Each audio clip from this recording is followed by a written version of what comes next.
Hello guys, के तपाईँ पनि कम्प्युटर इन्जिनियरिङ पढ्न चाहनुहुन्छ अथवा पढ्ने सोचमा हुनुहुन्छ भने आजको यो भिडियो तपाईँको लागि हो।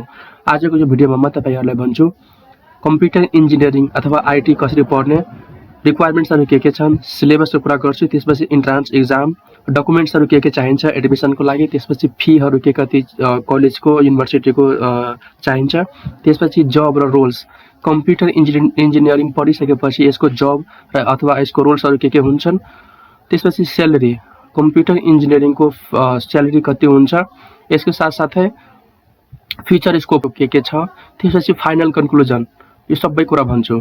सो यो सबै कुरा जान्न चाहनुहुन्छ भने यो भिडियो सुरुदेखि अन्तिमसम्म हेर्दिनु होला। सो म हुँ दिलकश, तपाईँ हेर्दै हुनुहुन्छ techno Dilkash. So without any further delay हामी भिडियोलाई स्टार्ट गरौँ। सो फर्स्टमा हाम्रो क्वेसन हो how to study, computer engineering कसरी पढ्ने। दुई तरिकाबाट कम्प्युटर इन्जिनियरिङ अथवा आईटी पढ्न सक्नुहुन्छ। फर्स्टमा हो डिप्लोमा तर्फबाट तपाईँ कम्प्युटर इन्जिनियरिङ पढ्न सक्नुहुन्छ, अर्को हाम्रो बेचलर तर्फबाट। सो फर्स्टमा हामी कुरा गर्छौँ डिप्लोमा तर्फबाट।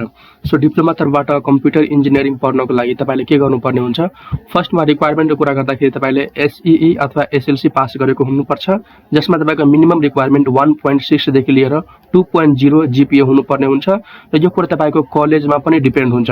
र तपाईँको म्याथमेटिक्स र साइन्स यसमा अलिकति तपाईँको बेस चाहिन्छ। त्यसपछि एज लिमिटको कुरा गर्दाखेरि तपाईँको 16+ हुनुपर्ने हुन्छ र सिलेबसको कुरा गर्दाखेरि यसमा तपाईँको मेन सब्जेक्टहरू कम्प्युटर फन्डामेन्टल, प्रोग्रामिङमा तपाईँको सी, C++, जावा, पाइथन यस्तो कुराहरू पढ्नुपर्ने हुन्छ।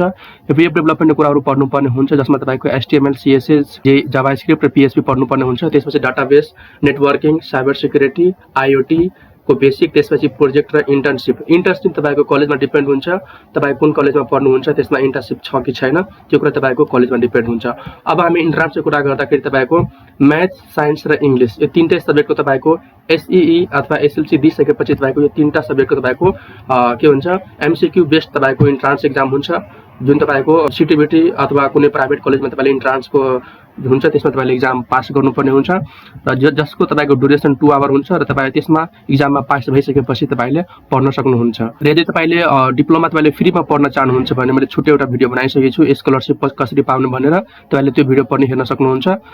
अब हामी रिक्वायर्ड डकुमेन्ट, तपाईँले डकुमेन्टहरू के चाहिन्छ डिप्लोमा पढ्नको लागि, तपाईँले एसइई मार्कसिट अथवा सर्टिफिकेट चाहिन्छ, त्यसपछि तपाईँको क्यारेक्टर सर्टिफिकेट, त्यसपछि तपाईँको सिटिजनसिप अथवा बर्थ सर्टिफिकेट, त्यसपछि पासपोर्ट साइज फोटोज, त्यसपछि इन्ट्रान्स एडमिट कार्ड र रिजल्ट पनि चाहिन्छ एडमिसनको लागि कलेजमा।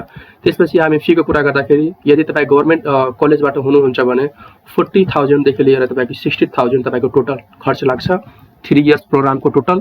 र प्राइभेट कलेजको कुरा गर्दाखेरि तपाईँको 2.5 लाखदेखि लिएर तपाईँको 4 लाखसम्म टोटल पर्न जान्छ 3 इयर्स प्रोग्रामको पुरै कम्प्लिट। र जब रोल्सको कुरा गर्दाखेरि तपाईँले डिप्लोमा गरिसक्नु भएछ भने तपाईँले जबको कुरा गर्दाखेरि तपाईँले computer operator, junior web developer, त्यसपछि IT सपोर्ट टेक्निसियन, त्यसपछि डाटा एन्ट्री अफिसर, त्यसपछि जुनियर नेटवर्क टेक्निसियन, त्यसपछि फ्रिलान्सर पनि गर्न सक्नुहुन्छ। अब हामी अर्को कुरा स्यालेरीको कुरा गर्दाखेरि तपाईँको मन्थली स्टार्टिङमा फ्रेसरलाई 15,000 देखि लिएर तपाईँको 30,000 सम्म हुन्छ स्टार्टिङमा, र तपाईँको यो एक्सपिरियन्स अनुसार तपाईँको बढ्दै जान्छ। तपाईँको 40K मतलब तपाईँको 40K भन्दा पनि बढ्दै जान्छ, तपाईँको एक्सपिरियन्स के कतिको छ त्यो कुरा मेटर गर्छ। र फ्युचर स्कोपको कुरा गर्दाखेरि तपाईँले बेचलरमा डाइरेक्ट तपाईँले एडमिसन लिन सक्नुहुन्छ, त्यसपछि फ्रिलान्सिङ गर्न सक्नुहुन्छ, त्यसपछि एब्रोड स्टडीमा पनि तपाईँले जान सक्नुहुन्छ बेचलरको लागि, त्यसपछि स्मल बिजनेस पनि स्टार्टअप गर्न सक्नुहुन्छ फ्युचर स्कोपको कुरा गर्दाखेरि। अब हामी बेचलरबाट कम्प्युटर इन्जिनियरिङ अथवा आईटी कसरी पढ्न सक्छौँ त्यसको बारेमा कुरा गरौँ। रिक्वायरमेन्टको कुरा गर्दाखेरि तपाईँले +2 साइन्स लिएको हुनुपर्ने हुन्छ, जसमा तपाईँको फिजिक्स, केमिस्ट्री र म्याथ कम्पलसरी नै हुनुपर्छ। त्यसपछि तपाईँको डिप्लोमा, यदि तपाईँले डिप्लोमा अथवा आईटी पहिलादेखि नै गरिसक्नु भएछ 3 इयर्स प्रोग्राम त्यो तपाईँले गरिसक्नु भएछ भने डाइरेक्ट तपाईँले बेचलरमा पनि एडमिसन गर्न सक्नुहुन्छ। र रिक्वायरमेन्टको कुरा गर्दाखेरि मिनिमम तपाईँको 45 देखि लिएर तपाईँको 50% और तपाईँको 2.0 प्लस GPA हुनुपर्ने हुन्छ। यो कुरा तपाईको कलेज अथवा युनिभर्सिटीमा डिपेन्ड हुन्छ। र सिलेबसको कुरा गर्दाखेरि यसमा पनि तपाईले डिप्लोमा लेभलमा तपाईले जे कुरा पढ्नु भएको छ त्यही कुराहरु पढ्नुपर्छ। कतिपय कुराहरु अलिकति थपिन्छ, अलिकति एडभान्स हुन्छ, त्यति मात्र फरक हो। पढ्नुपर्ने कुराहरु त्यही छ, अलिकति एडभान्स फर्ममा मात्र छ। यसमा तपाईको कुराहरु भन्दाखेरि एडभान्स प्रोग्रामिङ तपाईले पढ्नुपर्ने हुन्छ, डाटा स्ट्रक्चर एन्ड एल्गोरिदम, त्यसपछि सफ्टवेयर इन्जिनियरिङ, त्यसपछि AI एन्ड मेसिन लर्निङको कुराहरु पर्छ, त्यसपछि साइबर सिक्युरिटी, नेटवर्किङ एन्ड क्लाउडको कुरा पढ्नुपर्ने हुन्छ, त्यसपछि डाटाबेस म्यानेजमेन्ट, त्यसपछि फाइनल इयरमा तपाईको प्रोजेक्ट हुन्छ। यो प्रोजेक्ट तपाईको डिप्लोमामा पनि हुन्छ, ब्याचलरमा पनि हुन्छ। डिप्लोमामा पनि तपाईको माइनर र मेजर प्रोजेक्ट हुन्छ, त्यसपछि तपाईको ब्याचलरमा पनि तपाईको माइनर र मेजर प्रोजेक्ट हुन्छ। सो यो कुरा तपाईले कुराहरु त्यही छ, अलिकति एडभान्स फर्ममा मात्र छ। अब हामी इन्ट्रान्सको कुरा गर्दाखेरि तपाईले IOE अथवा KU, PU, TU इन्ट्रान्स हुन्छ, जसमा तपाईको म्याथ, फिजिक्स, इंग्लिश को कुराहरु हुन्छ, जुन तपाईको सोधिने गरिन्छ। यो तपाईको कम्पिटिटिभ एक्जाम हो। यसमा तपाईको राम्रोसँग प्रिपरेसन गर्नुपर्ने हुन्छ, आफ्नो नाम पास लिस्टमा निकाल्नुपर्ने हुन्छ। अब डकुमेन्टको कुरा गर्दाखेरि एडमिसनको लागि तपाईले +2 अथवा डिप्लोमा सर्टिफिकेट अथवा मार्कसिट हुनुपर्ने हुन्छ। त्यसपछि तपाईको क्यारेक्टर सर्टिफिकेट, त्यसपछि सिटिजनशिप अथवा पासपोर्ट, त्यसपछि इन्ट्रान्स स्कोर कार्ड र माइग्रेसन सर्टिफिकेट पनि चाहिन्छ तपाईले माइग्रेट गर्नुभएको छ भने। र फीको कुरा गर्दाखेरि तपाईले गभर्नमेन्ट कलेजबाट पढ्न चाहनुहुन्छ भने तपाईको 4 लाख देखि लिएर तपाईको 6 लाख सम्म पढ्न जान्छ टोटल 4 इयर प्रोग्रामको। र प्राइभेट कलेजको कुरा गर्दाखेरि तपाईले 8 लाख देखि लिएर 15 लाख सम्म पढ्न जान्छ टोटल तपाईको 4 इयर प्रोग्रामको। र जब रोल्सको कुरा गर्दाखेरि तपाईले सफ्टवेयर डेभलपर, वेब अथवा एप डेभलपर, त्यसपछि data analyst, cyber security analyst, network engineer, AI और मसिन लर्निङ इन्जिनियर, त्यसपछि तपाईले सिस्टम एडमिनिस्ट्रेटर, यो सबैमा तपाईले काम गर्न सक्नुहुनेछ। र सैलरीको कुरा गर्दाखेरि तपाईको 40,000 देखि लिएर तपाईको 70,000 सम्म तपाईको स्टार्टिङमा हुन्छ। एक्सपिरियन्सको कुरा गर्दाखेरि तपाईले 1 to 3 इयर्सको तपाईको एक्सपिरियन्स छ भने अथवा त्यो भन्दा माथिको एक्सपिरियन्स छ भने तपाईको त्यही अनुसार तपाईको के भन्छ मन्थली सैलरी पनि बढ्दै जान्छ। 1 लाख, 2 लाख, 3 लाख त्यो भन्दा पनि बढ्दै जान्छ। यसमा बेस्ट भनेको कम्प्युटर अथवा IT फिल्डमा सबभन्दा मेन कुरा भनेको तपाईको एक्सपिरियन्स हो। डिग्री भन्दा पनि मेन कुरा भनेको तपाईको स्किल के छ, एक्सपिरियन्स कतिको छ, त्यो कुराले बढी म्याटर गर्छ। र अरु कुरा फ्युचर स्कोपको कुरा गर्दाखेरि तपाईले हाई डिमान्ड नेपालमा पनि छ, एब्रोडमा पनि छ। त्यसपछि तपाईले अस्ट्रेलिया, UK, USA स्टडीको लागि पनि जान सक्नुहुनेछ अथवा जबको लागि पनि तपाई जान सक्नुहुन्छ। र UK, USA, अस्ट्रेलिया अथवा युरोप जुनसुकै कन्ट्रीमा तपाईले फर्दर स्टडी अथवा फर्दर जबको लागि पनि जान सक्नुहुन्छ, मास्टरको लागि जानु अथवा तपाई आफ्नो जबको लागि जानु। र यसमा तपाईले रिमोट जब पनि गर्न सक्नुहुनेछ, त्यसपछि स्टार्टअप गर्न सक्नुहुन्छ र IT बिजनेसहरु तपाईले गर्न सक्नुहुन्छ, रन गर्न सक्नुहुन्छ।